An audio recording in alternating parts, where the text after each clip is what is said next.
सबैलाई स्वागत छ जगदीशसँग मनका कुरामा। म जगदीश।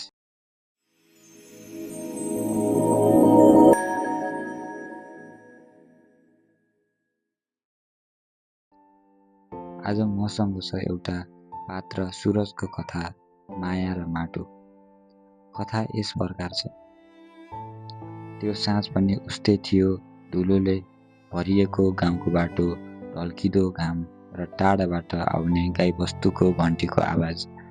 तर सुरजको मनभित्र त्यो साँझ अरू सबैभन्दा फरक थियो, किनभने उसले पहिलो पटक सविताको आँखामा हेरेको थियो र त्यो हेराइमा एउटा अनौठो कुरा भेट्टाएको थियो जसलाई उसले शब्दमा राख्न सकेन। सुरज त्यही गाउँको थियो, सिन्धुपाल्चोकको एउटा सानो गाउँ, जहाँ हिउँदमा कुहिरोले बाटो छेक्थ्यो र वर्षामा नदी किनारैसम्म आइपुग्थ्यो। उसको घर साँधैको पाखामा थियो। बाबुले खेत जोत्थे, आमाले भैँसी दुहुन्थिन्। सुरज गाउँकै स्कुलमा पढेको थियो। होसियार थिएन, तर मेहनती थियो। अनुहारमा घामले डढाएको रङ, आँखामा एउटा सोझो भाव।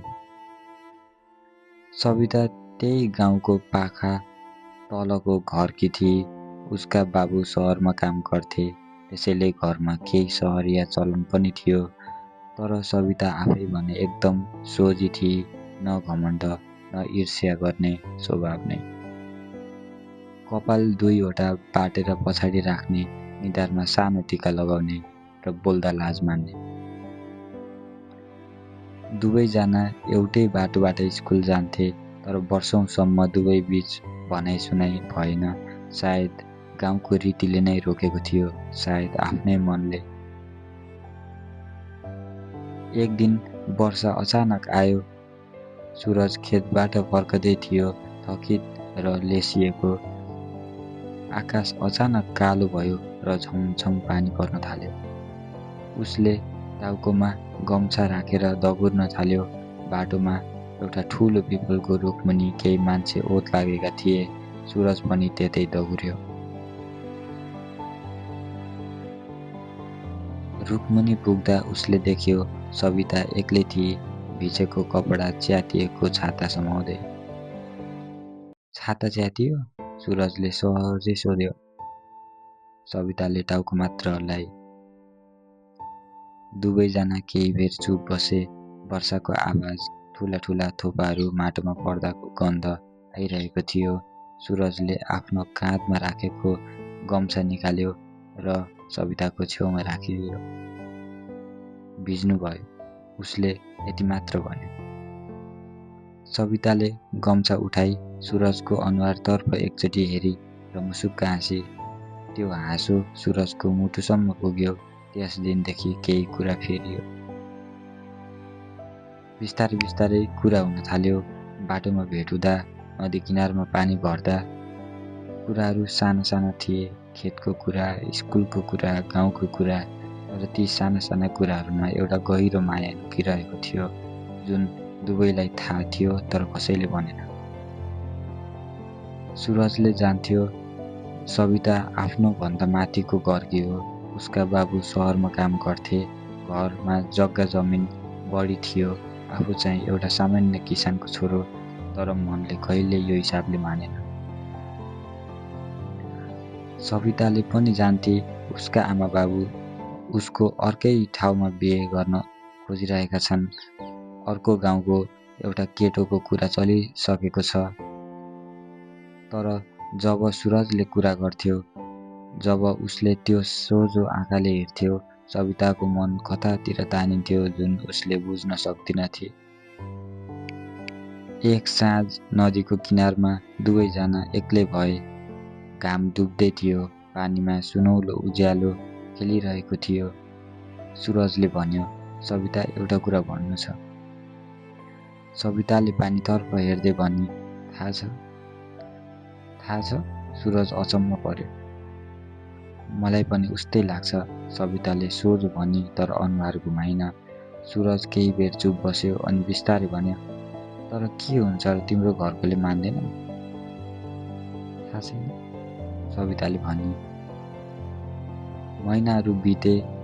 त्यो माया गाउँको माटोमा जरा गाड्दै थियो, बोलेर होइन, हेराइमा, साना साना कामहरूमा एक अर्काको दुःख बुझ्नमा। तर एक दिन सविताकी आमाले थाहा पाइन्, घरमा ठुलो झगडा भयो। सविताको बाबु सहरबाट आए। उनीहरूले सविताको बिहे छिटो गर्ने निर्णय गरे, त्यही अर्को गाउँको केटोसँग, जसको सहरमा पसल थियो। सविता रोई, एक्लै रोई, ओछ्यानमा मुख लुकाएर। सुरजलाई खबर पुग्यो। ऊ त्यस रात नदी किनारमा गयो, एक्लै। पानीको आवाज सुन्दै धेरै बेर बस्यो। मनमा एउटा प्रश्न घुमिरह्यो, के माया मात्र भएर हुँदैन? के यो माटो, यो गाउँ, यो गरिबी सबैले माया खान्छ? भोलिपल्ट उसले सवितालाई बाटोमा भेट्टायो। सविताको आँखा रातो थियो। सुरजले भन्यो, रुनुभयो? सविताले टाउको हल्लाई। मैले रोक्न सक्दिनँ, सुरजले बिस्तारै भन्यो। मसँग न पैसा छ न पहुँच, तर एउटा कुरा सधैँ सत्य रहन्छ, मैले तिमीलाई माया गरे सच्चा मनले। सविताले भनी, म पनि। यति मात्र छ, सुरजले भन्यो। दुवैजना त्यहीँ उभिए। शब्द थिएन, अँगालो थिएन, बस दुई आँखाहरू थिए, जसले एक अर्कामा एउटा उमेरभरिको कुरा भने। सविताको बिहे भयो अर्को गाउँमा, अर्कैसँग। सुरज बिहेको दिन घर बाहिर निस्किएन। साँझ खेतमा गयो, माटो खन्यो, पसिना बगायो। साँझ ढल्कदा नदी किनारमा गयो, आकाशतर्फ हेऱ्यो। रोएन, किनभने उसले थाहा पाइसकेको थियो, केही माया पुरा हुँदैनन्। तर त्यसको मतलब यो माया झुटो थियो भन्ने पनि होइन। केही मायाहरू माटोमा बिउ झैँ गाडिन्छन्, फुल्दैनन्, तर जरा गाडिरहन्छन् सधैँका लागि। वर्षौपछि सुरजले बिहे गर्यो, गाउँकै एउटी राम्री केटीसँग। राम्रो संसार बसायो, छोराछोरी भए। तर कहिलेकाहीँ वर्षाको साँझ पिपलको रुखमुनि पानी पर्दा उसले त्यो गम्छाको कुरा सम्झिन्थ्यो र मनमा नै मुसुक्क हाँस्थ्यो। केही माया पुरा हुन्छन्, केही माया सम्झनामा बाँचिरहन्छन्। दुवै सत्य हुन्छन्, दुवै सुन्दर हुन्छन्। धन्यवाद। तपाईलाई यो कथा कस्तो लाग्यो र कथाका पात्रहरूलाई तपाईको के सन्देश छ कमेन्टमा भन्नुहोला। अनि जगदीशसँग मनका कुरामा तपाईलाई पनि आफ्नो मनको कुरा अनि जीवनमा घटेका घटनाहरू सेयर गर्न चाहनुहुन्छ भने आफ्नो कथा jpaudel974@gmail.com मा इमेल पठाउन सक्नुहुन्छ। म हाम्रो अर्को एपिसोडमा वाचन गर्नेछु। यतिन्जेल हामीसँगै रहेर साथ दिनुभएकोमा धेरै धेरै धन्यवाद। च्यानललाई सब्स्क्राइब गर्नुभएको छैन भने गर्नुहोला। हामी अर्को एपिसोडमा भेट्ने बाचा गर्दै आजको एपिसोडबाट बिदा हुन्छौँ। धन्यवाद।